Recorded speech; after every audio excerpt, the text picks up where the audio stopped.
Welcome back to the deep dive. Hey there.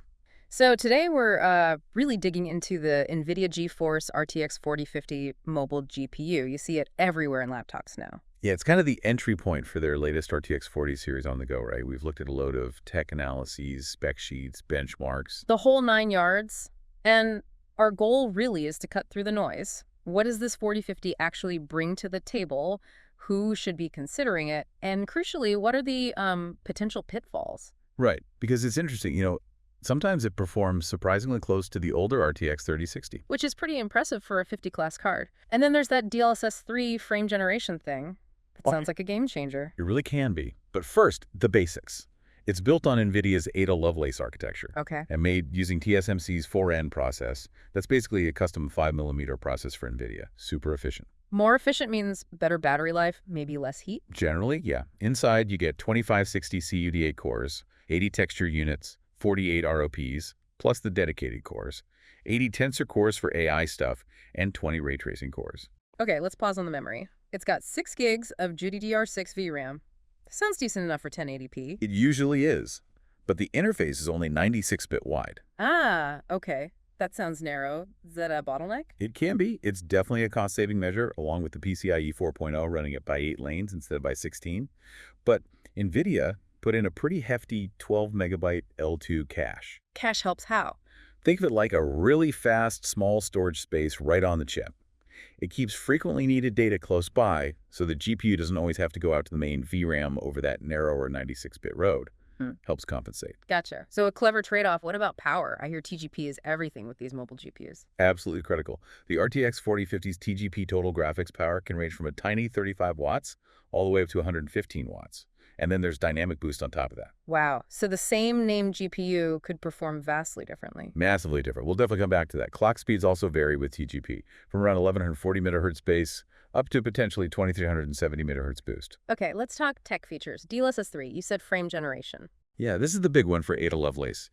DLSS Super Resolution uses AI to upscale lower res frames, makes them look sharp. Frame generation actually creates entirely new frames in between the rendered ones. Creates new frames. How? It uses AI, analyzing motion vectors and optical flow data between two rendered frames to generate an intermediate one. It needs dedicated hardware, the optical flow accelerator, and those tensor cores. And the result is? Potentially double the frame rate in supporting games. It makes games feel much smoother, especially helpful for a GPU in this performance tier. Plus, NVIDIA Reflex helps keep latency low. Okay, that sounds genuinely useful. What about ray tracing, those fancy lighting effects? The RT cores are 3rd gen now. They're more efficient. Yeah. But let's be real, this is still an entry-level RTX card. Pushing high ray tracing settings will usually mean you need DLSS to get playable frame rates. Right, makes sense. And those tensor cores, they do more than just DLSS. Oh yeah, they accelerate other AI tasks too, like noise removal and video broadcast, things like that. And another big plus, the 8th gen NVENC encoder includes hardware AV1 support.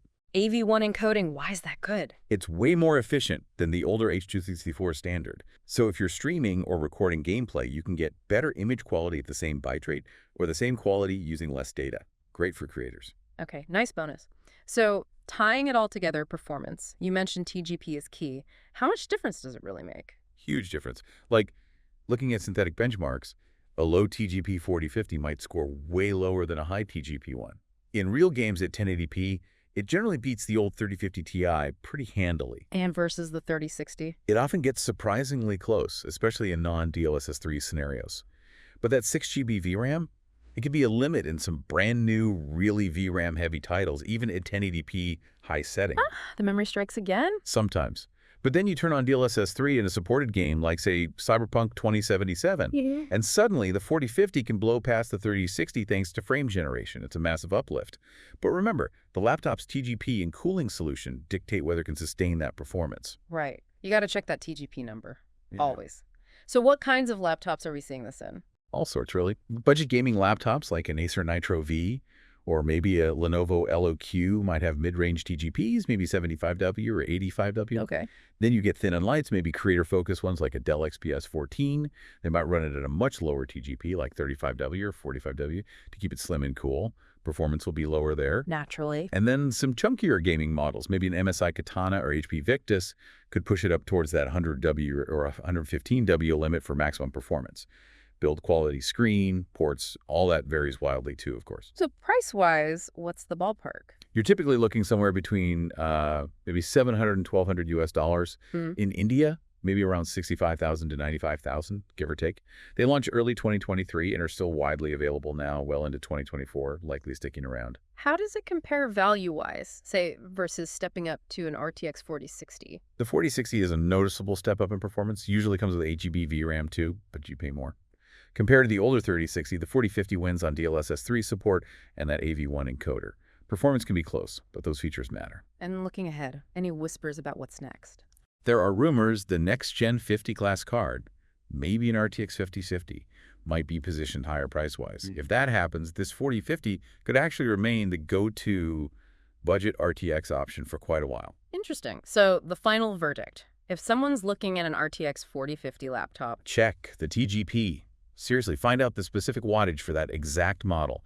If it's got a decent TGP for your needs, the 4050 offers fantastic value for 1080p gaming and even some light creation, especially leveraging DLSS 3. got it. So a capable, feature-packed entry point, but with that one big asterisk, total graphics power. Precisely. And it makes you think, doesn't it? As DLSS 3 gets better and more games use frame generation, how is that going to change our expectations for what entry-level gaming even means in the next few years? A provocative thought indeed. Definitely something to keep an eye on.